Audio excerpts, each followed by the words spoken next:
When I started the Wedding Ministers, actually before I even incorporated, just when I was kind of doing it as a side ministry in my own name, my goal was as a church planner to get to know unchurched couples and then invite them to my church. And I will be honest with you, as a church planner, I had 0% success getting couples to come to my church plant.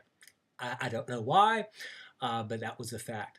Once I actually merged in with a large church, the Met, and then went on staff at River Point, I had much better success at getting couples to visit the church.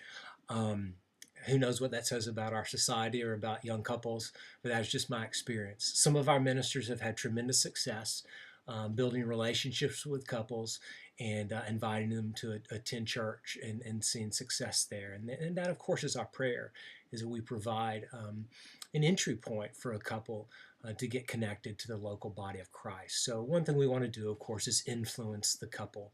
Now, I want to point out something to you. For many of these couples, this is the first time in their life that they have ever sat down and had coffee with a Christian minister. If they've been in church, they've probably just heard a minister preach. They've maybe shaken hands with a minister at the door. Very few of them have ever sat down and had coffee with a minister. So, number one, they're kind of anxious when they do. But number two, when you show yourself to be warm and personable and caring, right off the bat, you are influencing them for Christ just by being approachable and by being normal and by being just a human being that cares about them. So that's important to keep in mind. I do recommend that your first meeting be at a Starbucks and not at a church office. And that's simply this: coming to a church office and coming into the pastor's office and sitting down is intimidating for a couple, even if they go to church every Sunday. The relationship you want to enter into in the couple with this couple is a relationship that's equal. In the sense that you're not the pastor of their church, and so just meeting at a Starbucks provides a neutral ground where you can meet kind of on an equal level and where they don't feel intimidated by you. And it gives you a chance to get out of your church as well. So that's just a personal advice. And then, of course, coming to your home for many couples would be kind of strange and kind of awkward. And so it's just best to, what I would do is find the nearest Starbucks to you that's convenient, write down the address, and when you email your couples about your first meeting, say, why don't we meet at Starbucks at such and such address at such and such time, and just kind of make that your meeting spot. Build a relationship with the couple, obviously. That's what we want to do.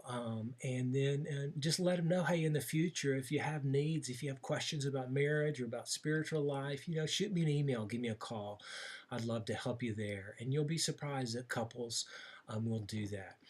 You might want to connect with the couples on Facebook. My only caution there is if you put a lot of political stuff on your Facebook page or a lot of opinion things that might be divisive, might not be the best idea to connect with them before the wedding ceremony, because the last thing you want to do is, quite frankly, offend them with your opinions before the ceremony. You want their impression of you to be of someone who cares about them, but not someone who is debating the issues. I personally, my Facebook philosophy is I only post stuff that is positive and stuff that is generally about my family or about me. I don't post about news, about celebrities, about issues, about politics, because I don't want someone to read what I put on Facebook and assume that a Christian minister is this or is that, because people are going to disagree. Now, you may have a different philosophy, and that's fine. But my advice on Facebook is, if you are going to reach out to brides and grooms on Facebook, just be thoughtful about what you post there. But the bottom line is, we want to make sure that the couple's experience with a Christian minister is positive and is encouraging and is one in which opens doors in the future. some of the ministers on our team are really good about building a rapport with a couple, and then 2, 3, 4 weeks after the ceremony, giving them a call and seeing how they're doing, and saying, "Hey, I'd like to keep up with you. Would you like to meet me at church this Sunday? I could meet you in the lobby, and it'd be nice to see you again."